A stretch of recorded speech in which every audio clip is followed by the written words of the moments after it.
Aujourd'hui, nous allons plonger dans un sujet fascinant et mystique. Trois figures bibliques qui ont défié la mort. Qui sont-ils et quel message leur histoire nous transmet-elle? Accrochez-vous, car ce voyage à travers les Écritures est aussi inspirant qu'inattendu. Premièrement, parlons d'Élie.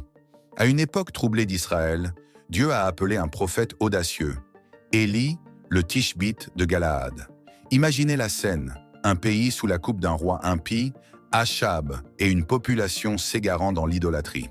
Élie, l'un des plus grands prophètes d'Israël, n'était pas là pour jouer le jeu politique. Il était l'incarnation de la vérité, un défenseur de la foi dans un monde en pleine décadence. Sa célèbre confrontation avec les prophètes de Baal sur le mont Carmel l'a propulsé au rang de héros national. En effet, la manière dont il a défié les faux prophètes tout en restant intègre face au pouvoir est une leçon intemporelle sur le courage et l'engagement spirituel. Élie ne s'est jamais laissé corrompre par les jeux politiques. Son cœur était humble, mais son esprit était indomptable. Et voici le moment incroyable de son départ. Dans 2 Rois 2, 1 à 12, nous lisons comment Élie a été enlevé au ciel dans un tourbillon. Ce passage commence avec Élie et Élisée, son fidèle compagnon, marchant ensemble. Imaginez le suspense. Élie sait que son heure approche, mais il n'hésite pas à tester l'engagement d'Élisée. « Reste ici », lui dit-il à plusieurs reprises. Mais Élisée, déterminé, refuse de le quitter. Leurs échanges témoignent d'une profonde amitié, d'un mentorat qui va bien au-delà de la simple relation maître-élève. La scène se déplace alors vers le Jourdain, un symbole de mort et de renouveau. Élie, avec son manteau, frappe les eaux, et celles-ci se partagent. Ensemble, ils traversent à sec, et Élie, avant de partir, pose une question cruciale à Élisée. « Que veux-tu que je fasse pour toi ?»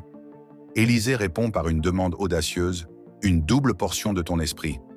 Élie lui dit que c'est une demande difficile, mais qu'il recevra cette bénédiction s'il le voit être enlevé.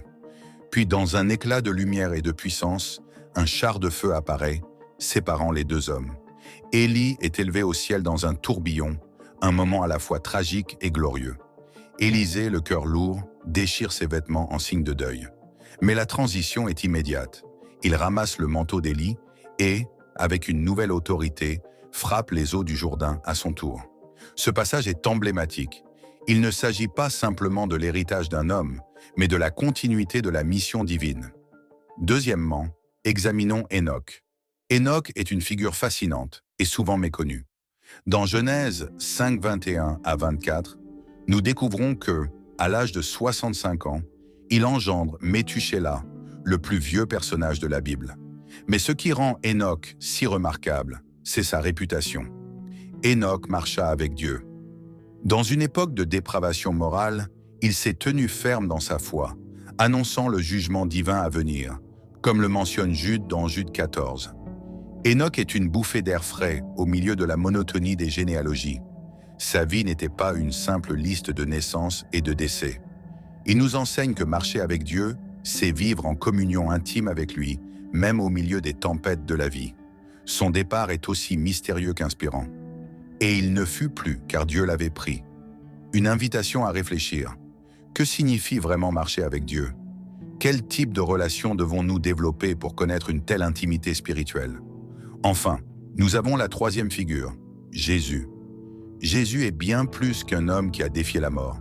Il est la résurrection et la vie. Sa mort sur la croix et sa résurrection triomphante en sont les preuves.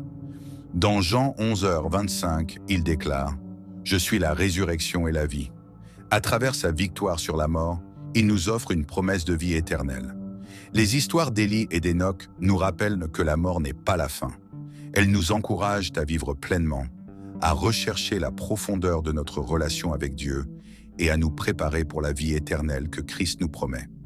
Ces récits nous poussent à réfléchir à la manière dont nous vivons nos vies aujourd'hui. Sommes-nous prêts à suivre leur exemple de foi et de courage? En conclusion, ces trois figures nous montrent que, même face à l'adversité, il est possible de vivre une vie de signification et d'impact. Que vous soyez inspiré par le courage d'Élie, la foi d'Hénoch ou la promesse de Jésus, laissez ces histoires vous guider vers une vie pleine de sens et d'espérance. Merci de nous avoir suivis dans cette exploration des histoires extraordinaires d'Élie, d'Hénoch et de Jésus. Si vous avez aimé cette vidéo, n'hésitez pas à liker, partager et vous abonner pour plus de contenu inspirant. À très bientôt.